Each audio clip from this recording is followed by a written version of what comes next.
A tensão voltou a crescer em Minneapolis com a divulgação de um novo vídeo do enfermeiro morto por agentes do ICE. As imagens de um site de notícias compartilhadas por Donald Trump Jr., que é filho do presidente Donald Trump, mostram Alex Pratt brigando com policiais da fronteira cerca de 10 dias antes de ser morto. Isso acontece ao mesmo tempo em que 2 agentes envolvidos na morte foram afastados enquanto durarem as investigações. Além disso, um juiz federal suspendeu temporariamente as ordens de prisão de refugiados que aguardam vistos permanentes em Minnesota, o que foi criticado pela Casa Branca. A pressão dos democratas cresce ainda mais com a possibilidade de bloquearem a aprovação da lei de gastos e provocarem um novo shutdown a partir desse sábado. Fred, vamos primeiro aí começar com esse vídeo aí que foi divulgado, né,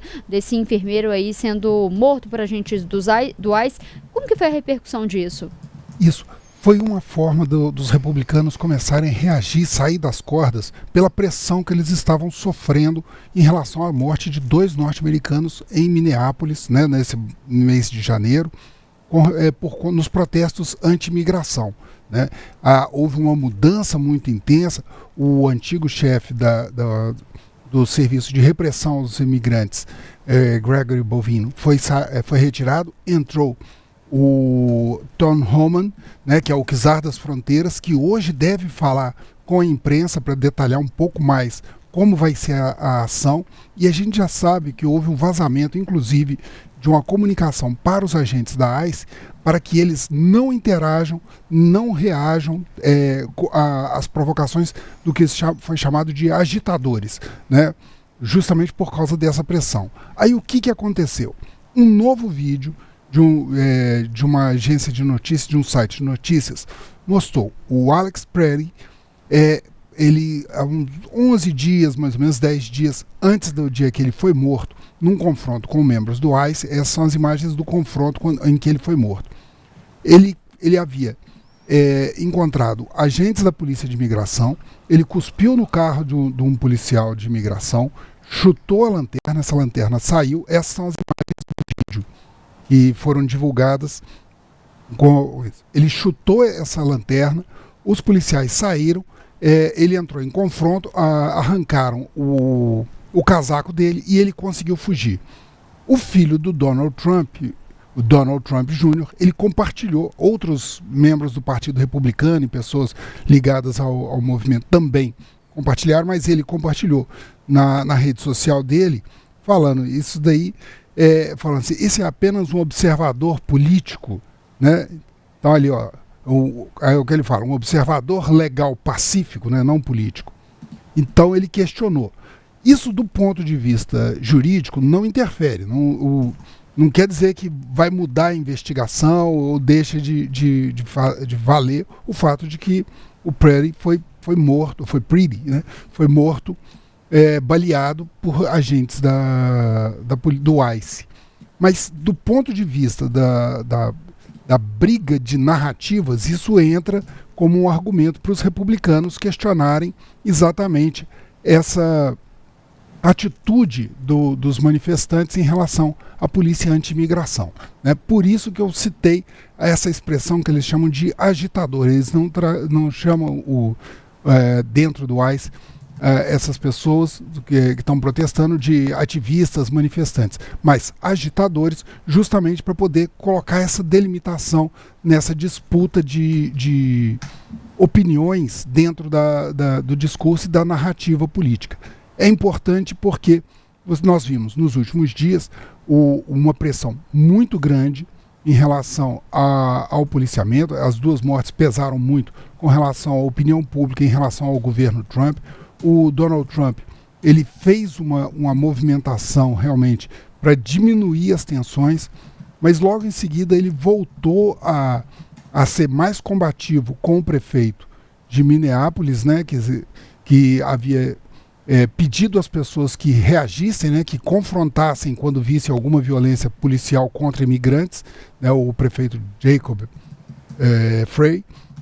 E ele falou, olha, você continuar fazendo isso, Donald Trump falando para ele nas redes sociais, Se você continuar fazendo isso, você vai estar brincando com fogo. Então, você vê toda essa movimentação chegando a um ponto de acirramento.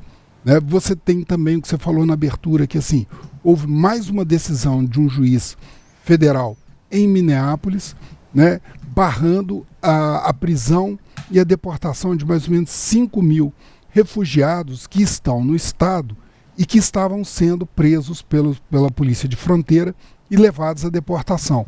Eles têm, de acordo com a lei americana, o direito de aguardar a aprovação ou não do visto permanente e continuar no país trabalhando enquanto isso. Então, o que o juiz federal fez foi garantir que isso fosse efetivamente cumprido, né, para essas 5 mil pessoas. Não quer dizer que vão parar de vez com as prisões de imigrantes. Só esses que estão no status de refugiado. Uma boa parte deles são venezuelanos que haviam fugido do regime de Maduro e estavam nos Estados Unidos. Né? Mas a Casa Branca também reagiu a isso.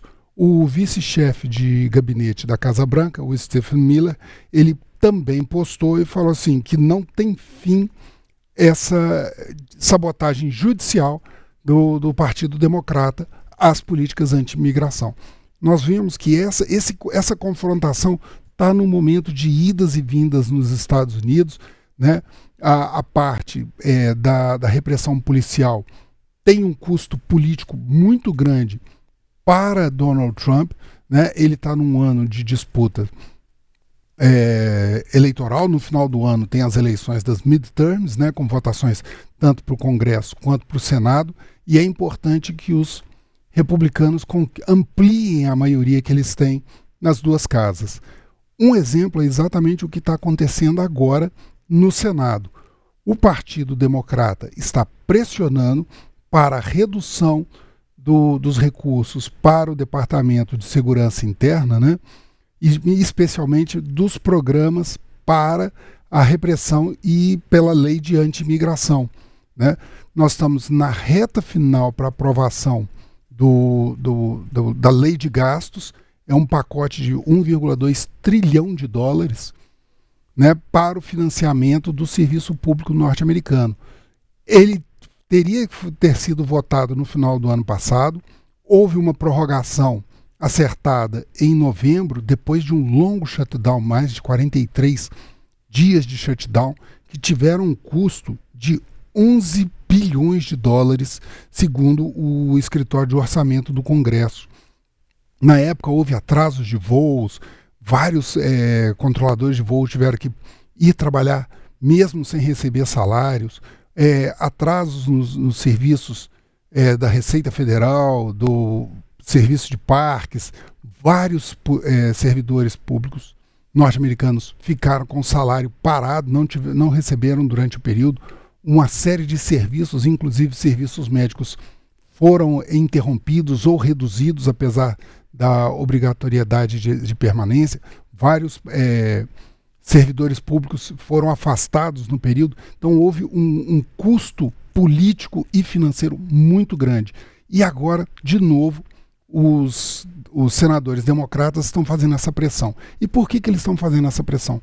Porque os republicanos eles têm a maioria de 53 a 47 no Senado, são 100 cadeiras. Só que para aprovação dessa lei e de várias outras, é preciso uma maioria de pelo menos 60 votos. Então ele tem que negociar pelo menos esses 8 votos para ter a maioria, né, chegar a 51, e que normalmente você tem um número pequeno de independentes, 3 ou 4, 3 se não me engano, e a maioria dos democratas, e os democratas acabam tendo essa força. E nós vimos também, essa semana nós já falamos, vários parlamentares republicanos também não estão compartilhando do desgaste político que as ações anti-imigração e as mortes causaram. Tem algumas pesquisas que inclusive já saíram mostrando ali que a população americana também não tem aprovado isso. Não. Preocupa inclusive o governo de Donald Trump. Exatamente. Você tem essa preocupação porque justamente a população mostra uma dificuldade em aceitar a ação violenta. Não que eles condenem de fato a questão da imigração. Até porque o Trump ganhou com essa promessa. Com esse discurso, né? Ele teve uma votação significativa, tanto no colégio eleitoral quanto no voto direto, defendendo uma política mais dura com os imigrantes. Mas essa política mais dura envolvendo a morte de cidadãos americanos é uma coisa que desgastou profundamente. E como eu estava falando, essa possibilidade do shutdown é uma possibilidade imediata.